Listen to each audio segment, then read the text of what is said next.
বন্ধু, আপনারা দেখছেন দ্য ইনফরমেটিভ বং চ্যানেল। আমি শুভ্রনীল রায়। আজকের ভিডিওতে আপনাদের একটি গুরুত্বপূর্ণ আপডেট দেওয়ার চেষ্টা করব। এই আপডেটটি হলো ভারতের যে ফরেন রিজার্ভ বা বৈদেশিক মুদ্রার যে রিজার্ভ হয় প্রত্যেকটি দেশে, সেই বিষয়ে একটি ভালো খবর হলো ভারত পৃথিবীতে সমস্ত দেশের মধ্যে যে ফরেন রিজার্ভ আছে সেই তালিকাতে রাশিয়াকে টপকে উঠে এসেছে চতুর্থ স্থানে। এই বিষয়ে আপডেট জানতে চাইলে ভিডিওটি শেষ পর্যন্ত দেখতে থাকুন। আপনারা দেখছেন দ্য ইনফরমেটিভ বং চ্যানেল। এখনো পর্যন্ত সাবস্ক্রাইব না করে থাকলে এক্ষুনি করে বাজিয়ে দিন বেল আইকন, তারপর অল অপশনটি প্রেস করে দিন সমস্ত ভবিষ্যতের ভিডিওর নোটিফিকেশন আপনার ফোনে পেয়ে যাওয়ার জন্য। সম্প্রতি টাইমস অফ ইন্ডিয়া এবং হিন্দুস্তান টাইমসের দুটি আর্টিকেল সামনে আসে, যেখানে আমরা দেখি যে ভারত চতুর্থ স্থানে উঠে এসেছে চীন, জাপান এবং সুইজারল্যান্ডের পরে। এতদিন ভারত পঞ্চম স্থানে ছিল। বর্তমানে 5,80,299 মিলিয়ন ইউএসডি হলো ভারতের কাছে থাকা ফরেন রিজার্ভের পরিমাণ। রাশিয়ার কাছে আছে 5,80,100 মিলিয়ন। যদিও এই তালিকাতে মার্কিন যুক্তরাষ্ট্র রয়েছে 21 নম্বর স্থানে। এখন এই ফরেক্স বিষয়টা কি? এই ফরেন এক্সচেঞ্জ রিজার্ভ বা এই যে বৈদেশিক মুদ্রা রিজার্ভ, এই বিষয়টা কি? ইন্টারন্যাশনাল মনিটারি ফান্ডের তৈরি করে দেওয়া সংজ্ঞা অনুযায়ী কোনো দেশের কাছে থাকা বৈদেশিক মুদ্রা বা তার সমমূল্যের কোনো জিনিস, সেটা হতে পারে সোনা, সেটা হতে পারে ট্রেজারি পেপার প্রভৃতির পরিমাপ, যেটা সেই দেশ যখন আন্তর্জাতিক ক্ষেত্রে কোনো দেশের সঙ্গে লেনদেন করছে সেখানে ব্যালেন্স হিসেবে কাজে লাগে, তখন সেই পরিমাণ অর্থকে বলা হবে সেই দেশের ফরেন এক্সচেঞ্জ রিজার্ভ বা বৈদেশিক মুদ্রার পরিমাণ। একটি উদাহরণস্বরূপ বলা যেতে পারে, ধরুন ভারত সৌদি আরবের থেকে ক্রুড অয়েল কিনছে। এখন ভারতের যে কারেন্সি, যে মুদ্রা, সেটি হলো রুপি, যেটি ভারতের বাইরে প্রচলিত নয়। কিন্তু বিভিন্ন দেশ মার্কিন যুক্তরাষ্ট্রের যে মুদ্রা, যেটি হলো ইউএস ডলার কিংবা ইউরোপের মুদ্রা ইউরোকে গ্রহণ করে থাকে, তো স্বাভাবিকভাবেই ভারতকে সৌদি আরবকে যে পেমেন্ট করতে হবে, ক্রুড অয়েলের যে দাম সেটা দিতে হবে, সেখানে ইউএস ডলার বা ইউরো ব্যবহার করতে হবে, এবং সেখানে ভারত নিজেদের কাছে থাকা এই ফরেন রিজার্ভ এক্সচেঞ্জকে কাজে লাগাতে পারে।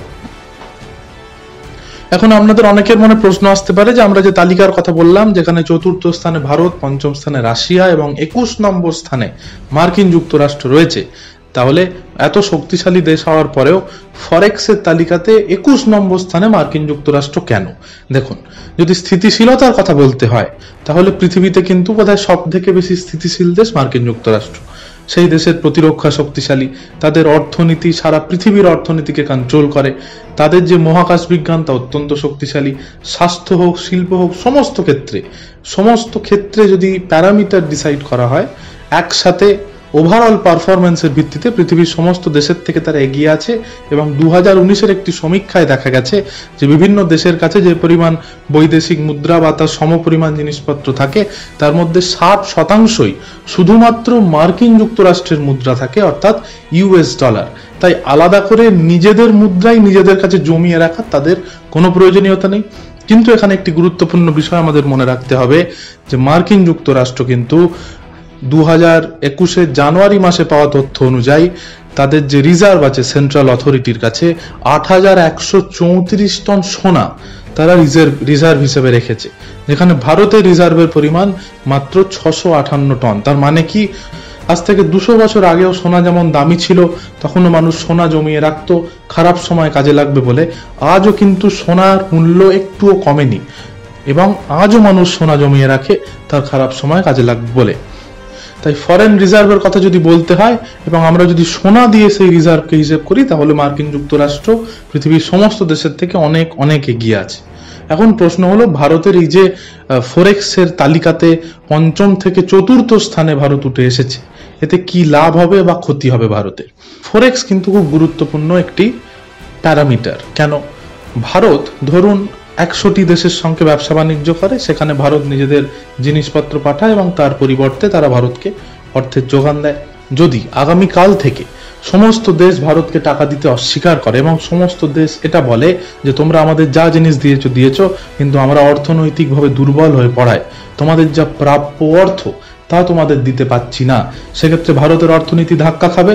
ঠিক এই পরিস্থিতিতেই ফরেক্স সামনে আসবে এবং ভারতকে বাঁচিয়ে দেবে। ভারতের কাছে বর্তমানে মজুদ থাকা ফরেক্সের পরিমাণ প্রায় হাফ ট্রিলিয়ন ডলারের কাছাকাছি। খুব স্পষ্ট ভাষায় বলতে গেলে সেই দিয়ে ভারতের সরকারের সমস্ত রোজগার যদি বন্ধও হয়ে যায় তাও দেশ প্রায় 18 মাস চলতে পারে। এবং এই বিষয়টি অত্যন্ত গুরুত্বপূর্ণ। এই বিষয়টা প্রকাশ করে যে ভারতের অর্থনীতিও কিন্তু স্টেবল। এবং ফরেক্সের তালিকাতে চতুর্থ স্থানে থাকা এইটা প্রমাণ করে যে বাইরের কোনো দেশের কোনো সংস্থা যদি ভারতে বিনিয়োগ করতে আসতে চায় তারা আসতেই পারে। ভারতের অর্থনীতির উপর তারা ভরসা করতে পারে, তার কারণ ভারতের অর্থনীতি স্টেবল।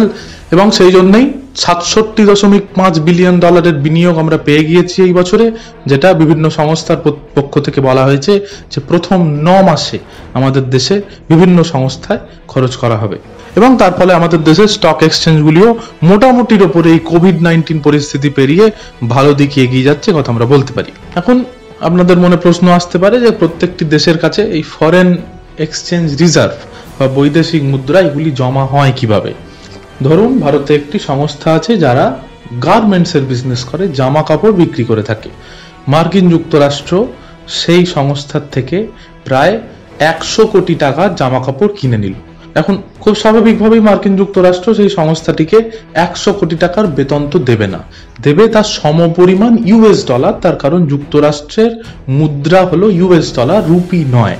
এখন সেই সংস্থাটি মার্কিন যুক্তরাষ্ট্রের থেকে ইউএস ডলার নিয়ে প্রথমেই ভারতে আসবে, ভারতে এসবিআই বা অন্যান্য কোনো ব্যাংকের কাছে যাবে, তারপরে বলবে যে ওই সমপরিমাণ টাকা তাকে যেন ভারতের টাকায় রূপান্তরিত করে 100 কোটি টাকা দিয়ে দেওয়া হয়। এখন সে ওই 100 কোটি টাকা নেবে, তারপরে ওই ব্যাংক চলে যাবে ভারতের যে সেন্ট্রাল ব্যাংকিং অথরিটি আছে অর্থাৎ রিজার্ভ ব্যাংক অফ ইন্ডিয়ার কাছে। এখন এই যে বিপুল পরিমাণ ইউএস ডলার, এটা রিজার্ভ ব্যাংক নিয়ে কি করবে? তারা কি ফেলে রাখবে? ফেলে রাখতেই পারে, কিন্তু তাতে খুব একটা লাভ হবে না। রিজার্ভ ব্যাংক কি করবে? তারা মার্কিন যুক্তরাষ্ট্রে যাবে এবং সেখান থেকে ট্রেজারি পেপার কিনবে। ট্রেজারি পেপার হলো মার্কিন যুক্তরাষ্ট্রের সরকারের দ্বারা অনুমোদিত সরকারের বিভিন্ন বন্ড বিশেষ, যেগুলি সমপরিমাণ ইউএস ডলারের পরিবর্তে একটি দেশের কাছে বন্ধক রাখা হয়। এবং ধরুন যদি 20 বছর সেই ট্রেজারি পেপার বন্ধক রাখা হয়, তাহলে যে পরিমাণ অর্থ তারা ওই দেশের থেকে এই পেপারটির বিনিময়ে নিয়েছে তার 1% বা 2% সুদ প্রত্যেক বছর তারা ভারতকে দেবে। এবং 20-25 বছর পর ভারত যখন ওই ট্রেজারি পেপার ফিরিয়ে দেবে, মার্কিন যুক্তরাষ্ট্র ওই টাকা ভারতকে ফিরিয়ে দেবে। তো খুব সহজভাবেই ওই সুদের জন্য আরবিআই ট্রেজারি পেপার কিনে ওই টাকা মার্কিন যুক্তরাষ্ট্রকে দিয়ে দেবে এবং তার ফলে ভারত ওই ইউএস ডলারের সমপরিমাণ পারফর্মিং অ্যাসেট নিজেদের কাছে রাখবে। প্রায় অর্ধেক ট্রিলিয়ন ডলার থেকে এরপর আমাদের এই ফরেক্সকে বাড়িয়ে 1 ট্রিলিয়ন ডলারের দিকে নিয়ে যাওয়ার কথা ভাবতে হবে। এবং পাশাপাশি এটাও মনে রাখতে হবে যে ভারতের যে সোনা, যে গোল্ড রিজার্ভ আছে, সেটিকেও কিন্তু বাড়িয়ে 1000 টনের ওপর নিয়ে যেতে হবে। তাহলেই কিন্তু আমাদের দেশের অর্থনৈতিক স্থিতিশীলতা বাড়বে এবং বিভিন্ন দেশ আমাদের দেশে এসে বিনিয়োগ করবে।